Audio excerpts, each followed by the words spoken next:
if you just wanted to talk about how you met Dr. Pergams. I met Dr. Pergams because I took his Biology 114 class in my first year here, my first semester. I mean, if I remember correctly, you put me in your class, right?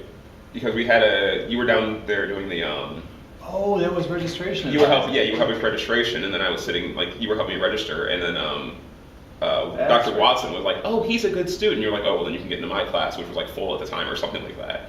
Like, once you heard I was a good student, you're like, oh no, you're getting in my class. So then you put me in your class, and then from there I was like, yay, he likes me. Somebody's looking out for me here, which it was my second semester, and I only took 2 classes the semester before, so it was like, I know nobody. So having somebody at all was like a, start. Yeah, it was my first semester, so I just took Biology 114, and I ended up being in this class. And if you could talk about how the relationship evolved from him being your instructor in the classroom to visiting Dr. Pergams in his office hours, things like that. I initially started just staying after class because I wanted to know more of what we just covered. And he would say, walk with me to my office, because he would like pack up his stuff because another class had to come in, and it kind of just started from there. I think the first time I actually ever ended up talking was because you were putting on Pandora in class for the lab period, Right. and you put on Dead Mouse, and nobody else knew what Dead Mouse was. And I'm like, there's nothing wrong with Dead Mouse. Either way, that was how we first started talking, and then it was like I said, we started out as sort of like we were on the same wavelength. So, I mean, once we started there, it was sort of like just, and then I realized he was, like Dawn said, like his office is wide open and there's snacks in there. Right. It's like, what student isn't going to the office full of snacks once you're invited into the office full of snacks? Yeah, that's true. For me, I think he was trying to, make good use of his PhD degree because he was kind of curious. He wanted to know where this guy comes from. So he invited me, like, can we have a short conversation? So we had, a back and forth conversation. So that is when we started talking, and then I told him about what I really wanted to do. And he started off by saying, you know what? I'm an undergraduate from the University of Chicago, so I was like, oh man, I'm not going to leave this man alone. Because actually I was looking for someone who is from the University of Chicago, so that's when we started building a relationship. Because Mr. Ochir wanted to apply there. Yeah, so. Mm-hmm. He has his heart set on that. Well, I mean, who doesn't? I know, it's great. I just, And I mean, that's sort of like, just to go back, like we were saying earlier, like that's kind of what you get from like, I don't know, like if you come here knowing that you need connections, but I definitely didn't know I needed connections, and similar stories. So like once you realize I need connections, it's like, here's the world open to you, make friends. Like these people want to see you succeed, they want to help you, but if you don't know they exist, then they're not doing you any good. Or if you don't know that networking possibilities. Exactly, I didn't even know it existed, so. I mean, you knew, did you come in like looking for someone from the University of Chicago, or? Yes, I was. I mean, so you were lucky enough to have that. I was. I remember when I was going to IIT, I didn't know the difference between IIT and ITT. Like I saw the commercials on TV, I'm like, I didn't even know the difference. So someone explaining like the college situation to a first generation student was pretty awesome. Because I have a lot of friends who are in very great universities, so, and since we all went to the same high school, I don't want them to look at me and say, hey, where you go to school at? And I'll be like, I don't know. But, so yeah, I was just looking to be with them and not to be behind them. That's fair.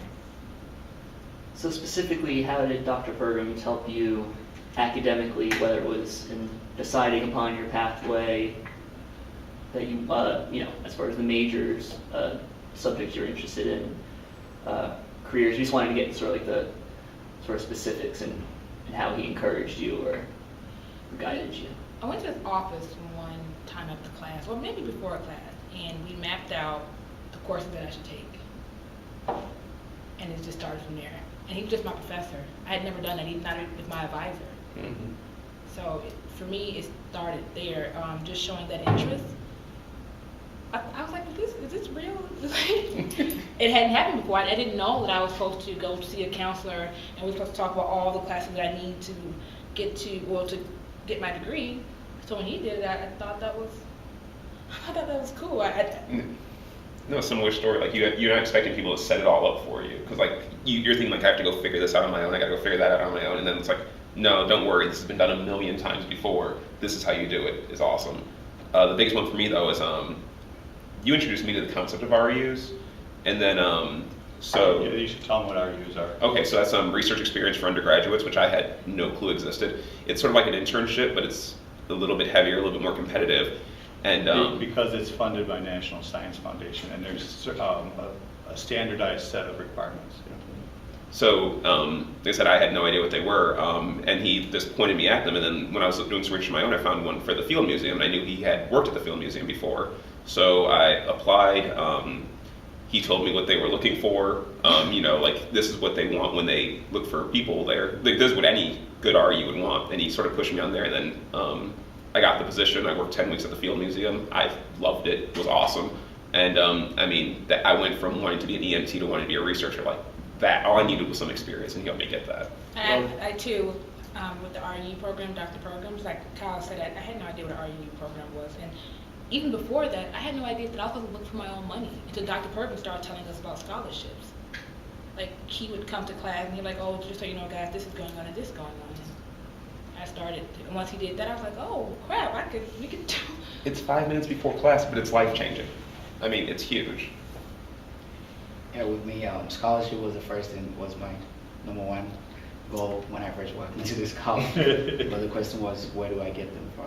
I didn't know where to get them. I didn't know who to talk to and how I'm going to get all this scholarship. But to talk about how Dr. Pergams really helped me to decide on biochemistry, actually I was switching towards chemistry, but I didn't realize Dr. Pergams is a PhD major, and he loves biology so much. He always keeps talking about rats and stuff. So I was like, well, you know what, let me just see how that goes for me. So I said, okay. So I try to figure out what does biochemistry actually mean. I didn't know what it means. So somebody finally explained to me that, oh, it's just how chemistry works in biology. It's not anything that deep, like goes to evolution and stuff. I was like, okay. So I was thinking I was going to work with rats, but that wasn't the outcome. So I told Dr. Pergams about that, even though I didn't feel like telling him, because he's a biology major, and I know anybody who does something and feels happy with it, he always want to encourage people to do it because he feels happy about it. But I was still not discouraged, and I was surprised he still said, you know what, just do it. And he just said, you know what, he sent me a couple of links, just told me to do my homework, and we're going to take it from there. I looked at it. It was so, I didn't even understand the link, but he told me just read about it, find out whatever information you got, just find out and then come back to my office and we're going to talk about it. I came to the office with a blank mind. I read, but I didn't understand it. So I came to him and I was like, yeah, I saw this REU, I don't know what REU is. I saw this schools, I don't know what schools is. So we sat down and then he took me through the whole process. I was like, well, it's different in this country. Finally, I got to know something more. So I think I met Dr. Pergams at the right time. Yeah, they're underplaying themselves. All of them. So for the REU at Field Museum, there were 69 applicants, and they were from places like Stanford and University of Chicago and Berkeley. I was with 4 University of Chicago students. I was definitely the odd man out. Right. He was, and that was the first time a City College student had ever won that. And Mr. Ochir's internship was one of 3. At Mr. Ochir's and Ms. King's internships were 2 of 3 at. You're going to edit this out? 'Cause I'm going to start over. She's going to be pissed at me otherwise. So I'm starting over. Ms. King's and Mr. Ochir's internships at IIT in biomedical technology were 2 of only 3 available to City College students. So Olive Harvey students got 2 of those, and they apparently also had great experiences with those. Oh my God, I think that experience taught me what it's like to really be in the lab. You have these ideas and these notions of what you think a job is like, or you just have theory, and then you actually go into the lab and get the actual experience of it. So, like that, thank you. I'm sure you did. Yeah. Okay. And thank you. You thank me by doing great.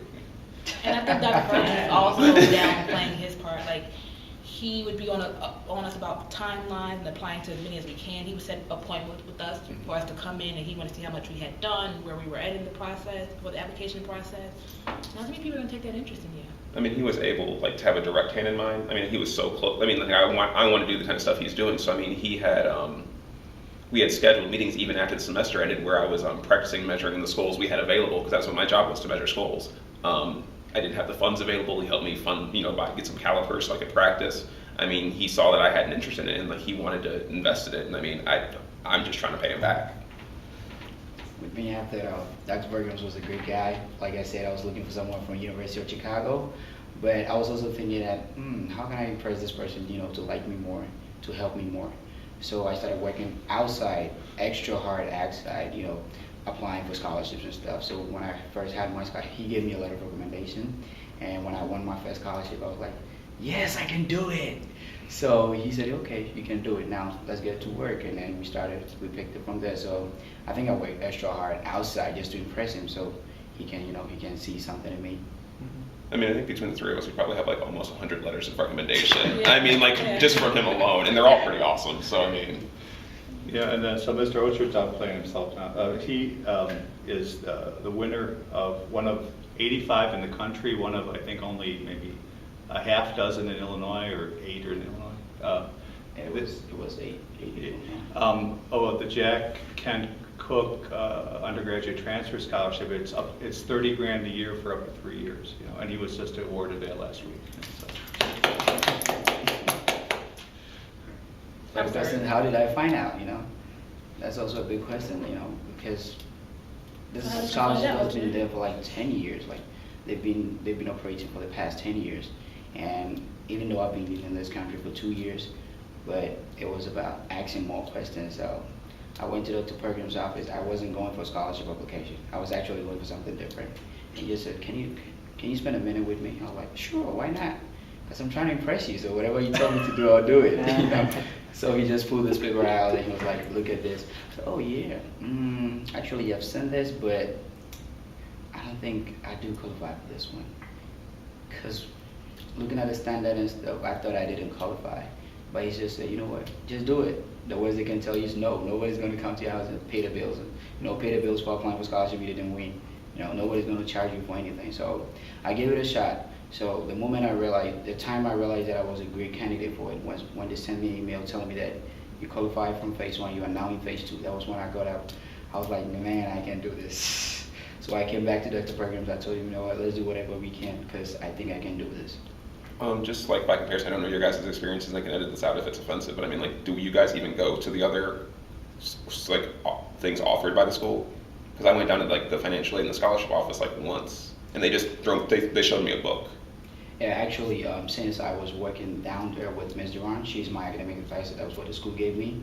So when it comes to issues concerning the school, I think she's the right person to contact. She's pretty good, yeah. But when it comes to state funding, I think since Dr. Pergams has a PhD and he's a researcher for the past, he has experience in that. He has been working more with the state. So I don't usually go down there for those kind of information. So, but with the school, I still work extra hard with Ms. Duran, and all the scholarships in the school, pretty much I had all of them.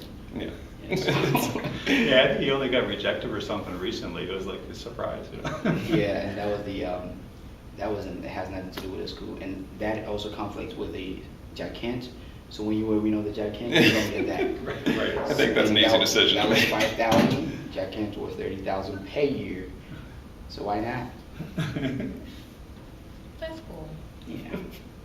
So do you think your experience with Dr. Pergams in transferring to university, something that's make you more likely to seek out a faculty member to, guide you for that? It's for that next necessary. step? Dr. Perkins tried to set us up with one. He set us up with one, yeah. At the university that we're at now. So. Definitely, because he made me realize they have the information. You really have to go for it as a student. But it's not So the same definitely. experience, though. It's totally different. Having a mentor or an advisor is not the same experience, because this type of relationship works because someone is taking a personal interest in you as well as academic. There is sort of a vibe. I mean, like, he set us up with a man who was really nice. He definitely wanted to help us, but you can tell when we visited his lab, It's just we different. were on his time. Yeah, it was very These were formal. office hours, you know what I'm Right, saying? right. So. Yeah, I agree with them that, you know, like Dr. Pergams, he's willing to help the students. But I also think that students should also be willing to go for the information. Because no professor is going to bang the door right in front of you and say, get out of my office. I don't think it's going to happen. I mean, if it happens, why not? So I think that I will definitely go for it because he has given me the confidence too. And he always makes it clear to me that nobody's going to stop you if you want to do it. You're the only person who can stop you. So I would definitely go. I don't think anybody's going to drive me away.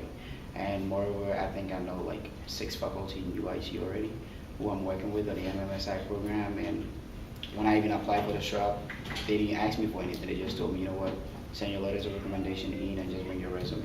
No application for me. That's how it works. So I think networking is a big part of it. So I'll definitely shoot for it.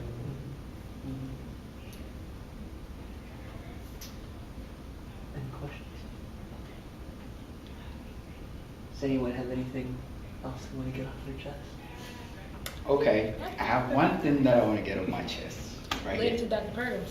Yes, to Dr. Pergams. I hate Seriously, Coke. Like, why do you like biology so much? I can't think of anything. Because anytime you ask Dr. Pergams a question, like, he wants you to do research. It doesn't matter what kind of research that you choose to do because he believes that that is what you want to do. But he would love it even better if you do research in biology. This is true. And that it really bothers me. I don't know why he and well, as the biologist in the room, the other biologist in the room, it's. Do you want me to tell you? Maybe it would help if I told you how and when I decided I wanted to become a biologist. Maybe that's a way to explain that. Sure. So I was 5 years old, and I remember I grew up in a little village, and on Spalding, about a mile from Cook County Jail. And the one day they were tearing up the sewer mains, in the street, so the whole street came up, and then they dug about, I don't know, 10 or 12 feet down. And then, then when it comes, and then they leave it open and they put up, yellow tape and, sawhorses, barricades and stuff. And when they, of course, you're not supposed to go down there, but like a good, 5-year-old, every day when, as soon as they left, I went down there, and climbed down and then started looking at stuff. And what I saw was, and this was, remember this was on Spalding Avenue, it's like, it's really urban, but, the street was gone and it was like a cross section underneath the street and the sidewalk, and it was just layers and layers of soil and dirt, and guess what? It was filled with live stuff, it was filled with all this stuff that was live. I had no idea it was down there. I thought it was all concrete going straight through and asphalt going straight. So there's all this stuff down there, it's living down there. And so all kinds of arthropods, and at that time, back in the, in the 60s, there were still snakes, snakes and amphibians, in Chicago. And Not that far down though, right? no, I'm closer surface. And it was, I wanted to know what I didn't know what any of it was at the time. I wanted to know. And do you still know, or you still don't know? You know, I'm learning a little bit, but there's. He I know called more than I used octopods. to. He totally knows. Right. Yeah. I mean, that was a similar story, because I came in wanting to be an EMT, you know what I'm saying? I had no clue what I wanted to do, and he was like, what did you do as a kid? And it's like, played with bugs, you know what I'm saying? And it's like, you get that. What did you do as a kid? I would always wanted to become a billionaire. That's not a career. That's all I wanted to do. Ochir, did you come out the womb dreaming of being? He came out with a top hat and a cane. Because I remember having this conversation with Dr. Pergams. I walk into his office and they're like, man, you're doing great for yourself. And I said, thank you. So what do you want to do? I want to be rich. He just looked at me. How? How do you want to be rich? I said, yeah, I don't know what to do, but I think I want to be rich. That's all I want to do. I just want to be rich. So it's always a problem when it comes to me picking schools, because I always want to pick the schools that I don't have to pay more, because I don't want to lose money. As somebody who wants to be rich, you don't want to lose money. You want to get the money instead. So Dr. Pergams, I think one day, I'll be honest, I'm on camera, I know. I'll be honest, one day Dr. Pergams was like, will you please stop talking about paying for tuition so you can look for a better education? So I went home and I thought about it. I said, yeah, if I get a better education, why not? I can pay for it even after buying minor Lincoln and, you know, buying big cars, nice car riding, I can still pay for it. You said billionaire, not millionaire, right? Yeah, Bill. Yeah. Yeah. That's what I thought. This guy's real. Yeah, so, I told you I'm something. gonna go work on this happiness thing. Y'all can keep the money, okay? all right, so, and it ended up that I shouldn't worry that much about paying for tuition, because who knows what the future holds. So I should just work on my education and try to look for what makes me happy and not the money. And this didn't really bother me a lot because I've always wanted to make money. But I read a quote and it says that if your search for happiness has to do with money, it's never going to end because money is numbers and numbers never end. So it really motivated me, and then I stopped. So yeah, I think right now I sat down, thought about myself, and I really found my passion in biochemistry. So I just wanted to do it. You don't have any heartfelt emotions? Or... Everybody spilled. You spelt it? Okay. Well, it's on the camera now, so we'll keep it there. I think that's good. That was great. I think we. You got some good stuff. Do you get a bill in this stuff? That's not going to be on the recording. Your students want to be rich. Like, it's a part of the teaching. Yeah, thanks a lot, guys. You guys make me want to cry.